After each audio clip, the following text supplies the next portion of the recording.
Hello friends, welcome back to my channel VNS group of commerce. जैसा कि आपको पता है कि हम लोग जो है पार्टनरशिप की मीनिंग, उसके जो है कैरेक्टरिस्टिक्स, इन सब चीज़ों को देख लिए थे। और लास्ट वीडियो में मैंने पार्टनरशिप डीड का जो है मीनिंग पूरा क्लियर किया था कि अगर पार्टनरशिप डीड नहीं रहता है तो किस किस प्रॉब्लम्स को जो है फेस करना पड़ता है पार्टनर्स लोगों के बीच में। क्लियर हो गया? तो आज का जो वीडियो है हम लोग देखेंगे इसमें कि जितने भी पार्टनरशिप डीड में कंटेंट लिखे जाते हैं वह कौन कौन से होते हैं, उसी को जो है हम लोग क्या करेंगे आज के क्लास में डिस्कस करेंगे।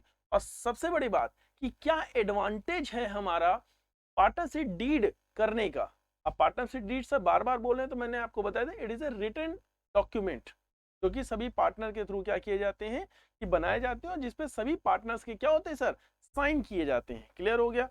तो चलिए आइए स्टार्ट करते हैं हम लोग। क्या लिखा हुआ ये सब देखिए, मैंने प्रीवियस जो है वीडियो में जो है बताया था। आज हम लोग देखेंगे कंटेंट ऑफ पार्टनरशिप डीड। क्या बोला? Content of partnership deed. देखिए लिखा हुआ है the partnership deed usually contain the following particulars. क्या है? सबसे पहला, name of the firms, address of firm. मतलब क्या कि जिस फर्म का आपको जो है इस्टेब्लिशमेंट करना है सबसे पहले उसका क्या लिखा जाएगा?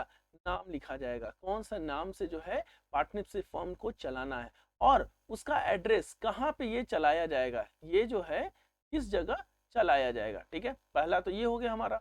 नेक्स्ट है हमारा names and address of the partners. मतलब ये कि जो भी पार्टनर्स हैं उनका नाम और वो कहाँ रहते हैं, इन सभी चीजों को उस पार्टनरशिप डीड में क्या किया जाएगा?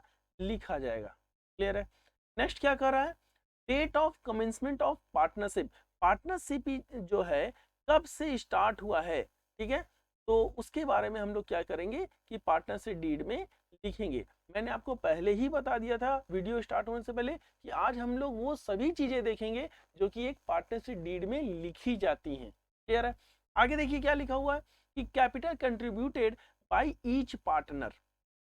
सभी पार्टनर के थ्रू कितने कैपिटल को जो है लगाया जा रहा है उसको भी हम लोग क्या करेंगे कि पार्टनरशिप डीड में लिखेंगे। ठीक है, नेक्स्ट देखिए क्या कर रहा है, ratio in which profit and losses are to be shared by the partner. मतलब ये कि जो सभी पार्टनर्स के बीच में जो रेशियो डिसाइड हो रहा है किसका? प्रॉफिट और लॉस का, उनको भी लिखा जाएगा। मैंने आपको बताया कि पार्टनर्स लोगों में ना सबसे ज्यादा प्रॉब्लम होती है प्रॉफिट को लेकर के। मतलब क्या कि प्रॉफिट को कैसे डिस्ट्रीब्यूट किया जाए। जिस पार्टनर के हाथ में जितना पैसा रहता है सोचता है कि वो उसी का है, जो कि गलत है।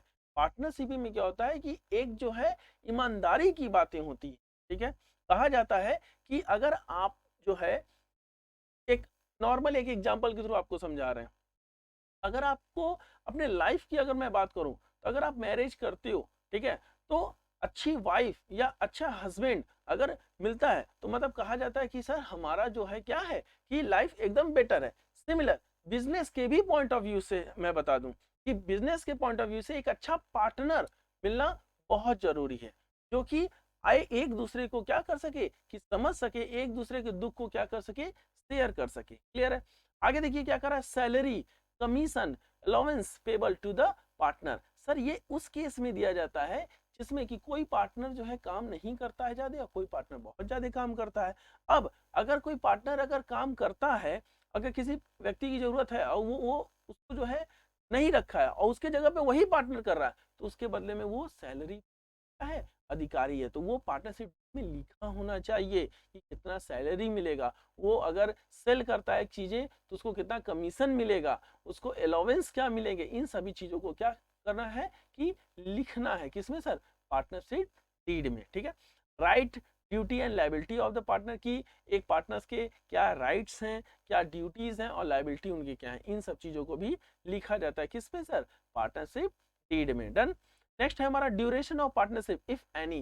जैसे कि अगर कोई पार्टनरशिप डीड जो है, पार्टनरशिप ही जो है कुछ समय के लिए बनाया गया, जैसे लाइक 5 साल, 10 साल, 2 साल, ठीक है, तो अगर ऐसा कोई ड्यूरेशन है पार्टनरशिप में तो वो भी लिखना चाहिए। ठीक है, इसलिए लिखना चाहिए ताकि हम लोग के बीच में जो बातें हुई हैं वो फिर अलग ना हो। ठीक है, आगे देखिए क्या लिखा हुआ है, मोड ऑफ ऑडिटर्स अपॉइंटमेंट। ठीक है, फिर accounting period of the firm, मतलब क्या कि ये जो अकाउंटिंग पीरियड है वो फर्म का कब होगा, 1 जनवरी से 1 जनवरी टू 31 दिसंबर होगा सर, या 1 अप्रैल से 1 अप्रैल टू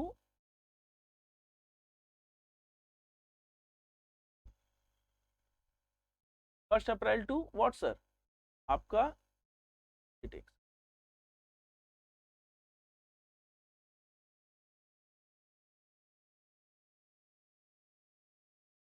1 अप्रैल टू जो है 31 मार्च होना चाहिए। इन सभी चीज़ों को हम लोग क्या करेंगे कि आज के जो है इन सभी चीज़ों को उसमें जो है लिखा होना चाहिए, ठीक है। अब यहाँ पे जो है ध्यान देने वाली बातें हैं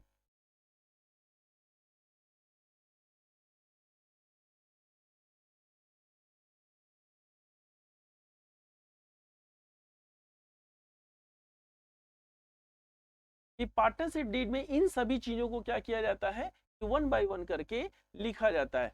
अब यहाँ पे ये देखा जाता है कि पार्टनरशिप डीड के क्या क्या एडवांटेज होते हैं। तो एडवांटेज में बस यही एडवांटेज कहा जा सकता है कि पार्टनरशिप डीड में अगर रिटेन एग्रीमेंट हो जाता है किसके बीच, पार्टनर्स लोगों के बीच में, तो किसी भी प्रकार का कन्फ्लिक्ट, किसी भी टाइप्स के प्रॉब्लम्स होगा ही नहीं, आसानी से जो है वो क्या होंगे कि सॉर्ट आउट हो जाएंगे। क्यों हो जाएंगे सर सॉर्ट आउट, क्योंकि वो जो है क्योंकि आपको पता है कि अगर सॉर्ट आउट हो जाएंगे, कैसे हो जाएंगे, क्योंकि लिखा हुआ है, ठीक।